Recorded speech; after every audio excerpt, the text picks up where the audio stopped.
अभी budget session में parliament में जो इशू चल रहे हैं उसमें से एक इम्पोर्टेंट इशू है लोकसभा स्पीकर के रिमूवल मोशन का। अभी न्यूज़ में है कि कांग्रेस और अन्य पार्टियों के लगभग 120 एमपीज ने मिलकर एक रिजोल्यूशन सबमिट किया है जिसमें उन्होंने लोकसभा स्पीकर के रिमूवल की डिमांड की गई है। तो इस विषय के थ्रू हम ये समझने की कोशिश करेंगे कि आखिर ऐसी कौन सी पावर्स हैं, ऐसी कौन सी शक्तियां हैं जो लोकसभा स्पीकर के पास होती है और जिनके दुरुपयोग होने का डर ओपोजिशन पार्टी का है, और उसको मद्देनज़र रखते हुए ओपोजिशन पार्टी ने लोकसभा स्पीकर के रिमूवल का मोशन सेक्रेटरी जनरल को सबमिट किया है। इससे पहले कि हम लोकसभा स्पीकर की रिमूवल और उससे जुड़ी लोकसभा स्पीकर के बाद पास जो शक्तियाँ होती है उनको डिस्कस करें, हम एक बार ये देख लेते हैं कि जो लोकसभा का स्पीकर है उसका इलेक्शन होता कैसे है। जब भी जनरल इलेक्शन के बाद एक नई सरकार बनती है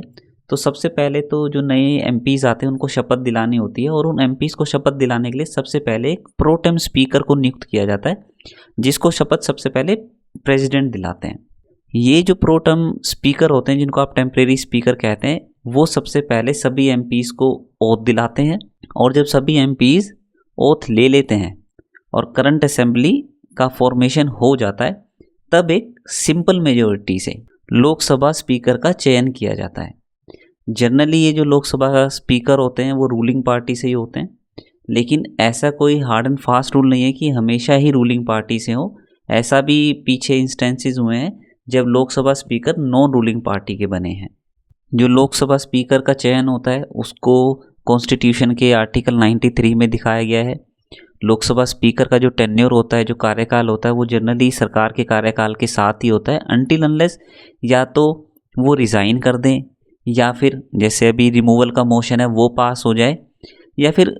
एमपी बनने की जो कंडीशन होती है अगर वो उसी में फेल हो जाते हैं, बाद में पता चले कि वो एमपी बनने की कंडीशन कोई पूरा नहीं करते, तो भी उस केस में उनको लोकसभा स्पीकर के पद से इस्तीफा देना होता है। और जहाँ तक रही रिमूवल के नियम की बात, तो उसको कॉन्स्टिट्यूशन के आर्टिकल 94 में डिफाइन किया गया है। अब लोकसभा स्पीकर के पास जो पावर्स हैं उनको देखने से पहले हम एक बार ये देख लेते हैं कि भाई प्रीवियसली या फिर गत वर्ष ऐसे कौन से इंस्टेंस हुए हैं जहाँ पर ओपोजिशन पार्टी को ये लगता है कि हाँ उन्हें एक मोशन ऑफ रिमूवल को लाना चाहिए और लोकसभा स्पीकर को हटा देना चाहिए। इस संदर्भ में आप देख सकते हैं कि रिसेंटली अभी न्यूज़ थी जहाँ पे बजट सेशन में 8 लोकसभा एमपीज़ को सस्पेंड कर दिया गया था। इससे पहले जो वक्फ बोर्ड पार्लियामेंट्री एक पैनल बना था उसकी मीटिंग के दौरान थोड़ा अप्रोर या फिर सीन क्रिएट करने की वजह से 10 एमपीज़ को सस्पेंड किया गया था। और सबसे बड़ी खबर बनी थी जब एक साथ 1 या 2 दिन में लोकसभा स्पीकर द्वारा 141 एमपीज़ को 141 एमपीज़ को सस्पेंड किया गया था।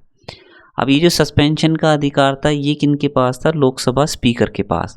और ये लोकसभा स्पीकर को दी गई शक्तियों में से एक शक्ति का प्रदर्शन था जो इस बात को दिखाता है कि लोकसभा स्पीकर के पास जो पावर्स हैं वो कितनी सेंसिटिव पावर्स हैं और उनका उपयोग या दुरुपयोग लोकसभा की प्रोसीडिंग्स पे क्या फ़र्क डाल सकता है। देखिए, जो लोकसभा स्पीकर है उनको जो पावर मिलती है वो डिफ़ाइन कहाँ पे है। कुछ पावर्स उनको कॉन्स्टिट्यूशन ऑफ इंडिया से ही मिलती हैं, वहीं पे वो डिफ़ाइन किया गया है। कुछ पावर्स उनको मिलती है रूल्स ऑफ प्रोसीजर से, जो रूल्स बने हुए हैं कि प्रोसीडिंग्स कैसे कंडक्ट होंगी, और कुछ है पार्लियामेंट्री कन्वेंशन। तो ये 3 सोर्स हैं जहाँ से लोकसभा स्पीकर अपनी पावर्स को डिराइव करते हैं। अब ये पावर है क्या? देखिए, पार्लियामेंट्री फ्लोर पे लोकसभा में जो सेशन का मैनेजमेंट होता है उसका पूरा दायित्व लोकसभा स्पीकर के ऊपर होता है, और वो जनरली लोकसभा स्पीकर क्योंकि जनरली रूलिंग पार्टी का होता है तो वो रूलिंग पार्टी के साथ मिलके एज पर the wishes of ruling party के विशेस के अकॉर्डिंग सेशन को मैनेज करता है।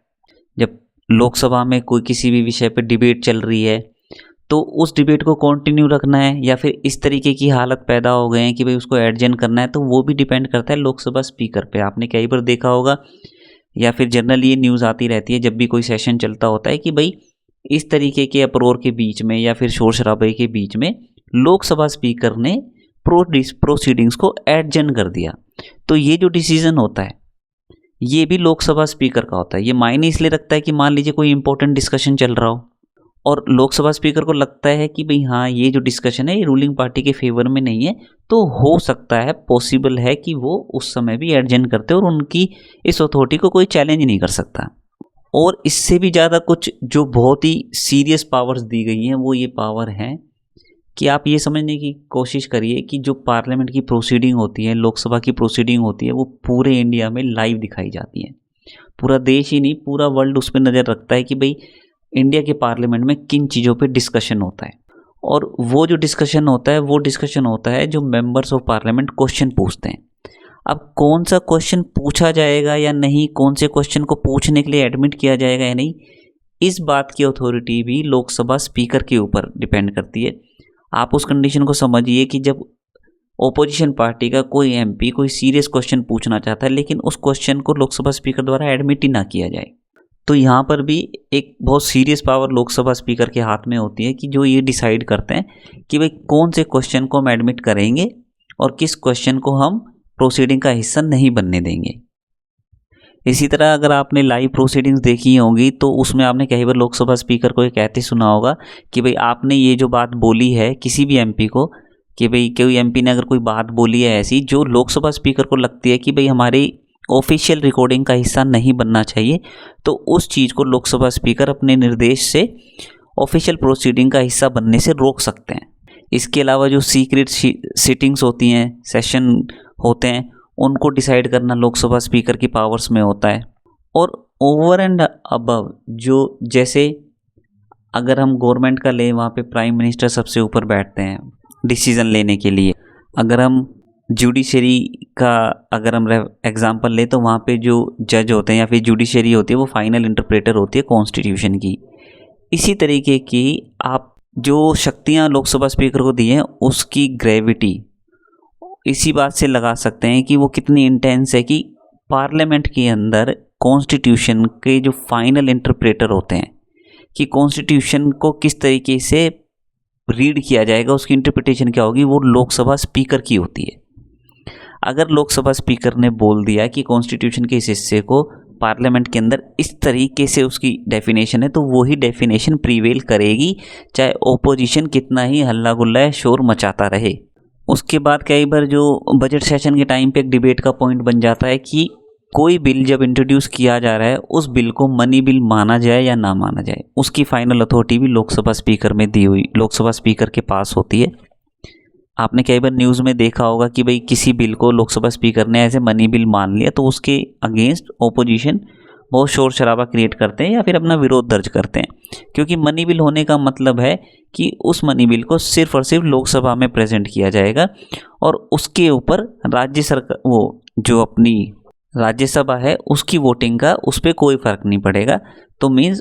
वो जो बिल होगा अगर उसे मनी बिल की तरह देखा गया है वो लोकसभा स्पीकर डिसाइड करते हैं और अकॉर्डिंगली फिर सिर्फ लोकसभा में ही उस पर वोटिंग होती है। समय समय पे जो जॉइंट सिटिंग्स होती हैं दोनों हाउसेस की, लोकसभा और राज्यसभा की, उनकी जॉइंट सिटिंग को भी जो प्रिसाइड करते हैं वो लोकसभा स्पीकर ही होते हैं। इसके अलावा यूँ तो जो जनरल बिजनेस होता है जब भी वोटिंग होती है तो उसमें लोकसभा स्पीकर की वोट को काउंट नहीं किया जाता है, लेकिन जब ऐसा मौका आ जाए कि टाई हो जाता है, दोनों किसी विषय पर दोनों पक्ष से इक्वल वोट आते हैं, तो उसमें जो कास्टिंग वोट होती है वो उस समय फिर लोकसभा स्पीकर की होती है। जितनी भी इम्पोर्टेंट कमेटी बनती हैं और पार्लियामेंट के अंदर जितनी भी कमेटी बनती है, लोकसभा की जो कमेटी होती है, उन सब के जो चेयरपर्सन होते हैं वो सारे के सारे लोकसभा स्पीकर ही नियुक्त करते हैं। और ये कमेटी इतनी इम्पोर्टेंट होती है कि बहुत ग्रेव नेचर की जो मैटर्स हैं इनको असाइन किए जाते हैं, जिस पे डिस्कशन होता है बहुत हैवी। और अब आप ये मान के चलिए कि जब भी लोकसभा स्पीकर उसके चेयरपर्सन को नियुक्त करेगा तो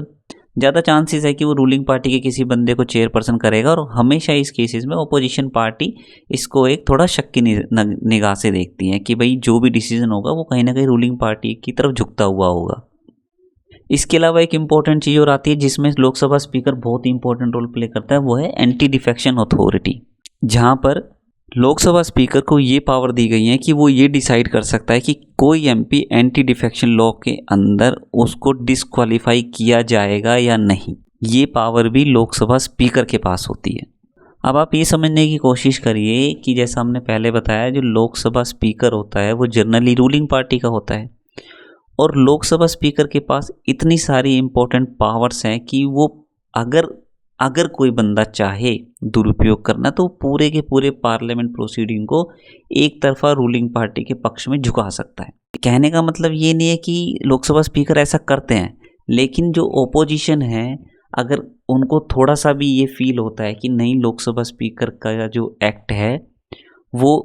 कहीं ना कहीं रूलिंग पार्टी को अनड्यू फेवर देता नजर आता है, तो वो अपना विरोध ओपोजिशन पार्टी दर्ज कराती है। अब हमने जब लोकसभा स्पीकर की शक्तियों के बारे में जान लिया है कि क्यों लोकसभा स्पीकर की सीट है वो इतनी क्रूशियल है, तो हम बात करते हैं रिमूवल के प्रोसीजर पे। जैसे कि हमने बात की कि अभी का जो रिमूवल मोशन दिया है वो लगभग 120 एमपीज़ ने साइन करके दिया है, तो यहाँ पे भी एक रिस्ट्रिक्शन होती है कि जो रिमूवल मोशन होता है वो कम से कम 50 एमपी के द्वारा सपोर्टेड होना चाहिए। ऐसा नहीं है कि कोई भी एक एमपी या 2 एमपी मिलके रिमूवल मोशन को इंट्रोड्यूस कर सकते हैं। अगर ऐसा होगा तो हर आए दिन कोई ना कोई रिमूवल मोशन को दर्ज किया जाने लगेगा लोकसभा में। तो इस तरीके के फ्रिवोलस मोशन को रोकने के लिए ये एक सीमा निर्धारित की है कि कम से कम 50 मेंबर होने चाहिए जो रिमूवल मोशन के सपोर्ट में हो। चलिए अब 50 मेंबर्स भी हो गए। अब 50 मेंबर हो गए तो रिमूवल मोशन को जो सबमिट किया जाएगा वो सेक्रेटरी जनरल ऑफ लोकसभा को दिया जाता है, और as a principle of natural justice जो लोकसभा स्पीकर होते हैं जिनके अगेंस्ट मोशन ऑफ रिमूवल लाया गया है उनको 14 डेज का नोटिस भी दिया जाता है। और जब ये 14 दिन का जो नोटिस पीरियड है ओवर हो जाता है तो जो मोशन ऑफ रिमूवल है उसको लोकसभा के बिजनेस में इंक्लूड करने के लिए लिस्ट कर दिया जाता है, और उसके 10 दिन के अंदर जब वो मोशन एडमिट हो जाता है तो उसके 10 दिन के अंदर उस रिजोल्यूशन को डिस्कस करना होता है लोकसभा सदन पर। तो यहाँ पर 50 से ज़्यादा मेंबर ने साइन कर दिया, 14 डेज़ का नोटिस दे दिया, उसके बाद उस मोशन को एडमिट कर लिया गया और उसके 10 दिन के अंदर उसको डिस्कशन के लिए लाया गया। अब जो डिस्कशन होता है वो स्ट्रिक्टली जो चार्जेस स्पेसिफाई किए गए हैं मोशन में उसके ऊपर किया जाता है। लोकसभा में पूरा डिस्कशन होता है कि भाई क्या चार्जेस है क्या नहीं है, और बाद में वोटिंग होती है। और ये जो मेजोरिटी होती है वो इफेक्टिव मेजोरिटी होती है, मीन्स जो मेंबर ऑफ द हाउस जो लोकसभा की जो इफेक्टिव स्ट्रेंथ है, जो टोटल स्ट्रेंथ है उसके 50% प्लस 1 इतने वोट या तो उसके सपोर्ट में आने चाहिए, तभी उस मोशन को तभी जो रिमूवल मोशन है वो पास होता है और लोकसभा स्पीकर को उसके पद से हटाया जा सकता है। अब देखिए यहाँ समझने की बात है, जो रूलिंग पार्टी है वो रूलिंग पार्टी है ही इसलिए क्योंकि उसके पास मेजोरिटी है लोकसभा में। अगर लोकसभा में 500 सीट हैं तो 251 सीटें उससे ज़्यादा रूलिंग पार्टी के पास है, इसीलिए वो रूलिंग पार्टी है और उसकी गवर्नमेंट है। मतलब हर हाल में अभी तक ऐसा कोई इंस्टेंस नहीं हुआ है जब removal motion of a Lok Sabha speaker pass हुआ है। तो मान लीजिए अभी भी ये रिमूवल मोशन आता है तो इसके चांसेस नहीं बनते हैं कि ये पास हो पाएगा, क्योंकि जो रूलिंग पार्टी है इफेक्टिव मेजोरिटी उसी के पास है। तो अब यहाँ क्वेश्चन बनता है कि जब इफेक्टिव मेजोरिटी उन्हीं के पास है, ये मोशन ऑफ रिमूवल पास नहीं होना तो इसको इंट्रोड्यूस ही किया जाता है। तो इसको आप एक सिंबॉलिक प्रोटेस्ट के तौर पे ले सकते हैं, क्योंकि ये जो चीज़ है पूरा पार्लियामेंट प्रोसीडिंग में डिस्कशन होता है, हिस्ट्री का हिस्सा बनता है कि हाँ उन लोकसभा स्पीकर के अगेंस्ट रिमूवल मोशन लाया गया था, कभी प्रोसीडिंग्स का हिस्सा बनता है, रिकॉर्ड पे आता है, चार्जेस रिकॉर्ड पे आते हैं। तो कहीं ना कहीं एक जो मॉरल लाइबिलिटी है वो कहीं ना कहीं लोकसभा स्पीकर के ऊपर डालने की कोशिश रहती है ओपोजिशन पार्टी की। उन्हें पता होता है कि इसका पास होना मुश्किल है, लेकिन फिर भी जनता तक अपनी बात को पहुंचाने के लिए भाई किस तरीके से रूलिंग पार्टी है अपने लोकसभा स्पीकर के थ्रू पावर का मिसयूज़ कर रही है, तो ओपोजिशन पार्टी इस तरीके का मोशन रिमूवल मोशन इंट्रोड्यूस करती है कि भाई जो देश की जनता है वो देख सके। तो प्रेजेंट केस में भी चांसेस यही हैं कि मोशन पे डिबेट होगी, लेकिन ये मोशन भी पास नहीं हो पाएगा। लेकिन जो एक सिंबॉलिक प्रोटेस्ट है ओपोजिशन पार्टी का वो कहीं ना कहीं रिकॉर्डिंग पे आएगा। ज़्यादातर इन केसेस में ओपोजिशन पार्टी का उद्देश्य भी वही होता है कि कम से कम ये रिकॉर्डिंग का हिस्सा बने कि भाई इस तरीके से कि रूलिंग पार्टी इस प्रकार फंक्शन कर रही है कि भाई उन्हें लोकसभा स्पीकर के रिमूवल का मोशन लाना पड़ा। तो ये सब था लोकसभा स्पीकर के अपॉइंटमेंट और रिमूवल के रिगार्डिंग। मिलते हैं फिर नई वीडियो में।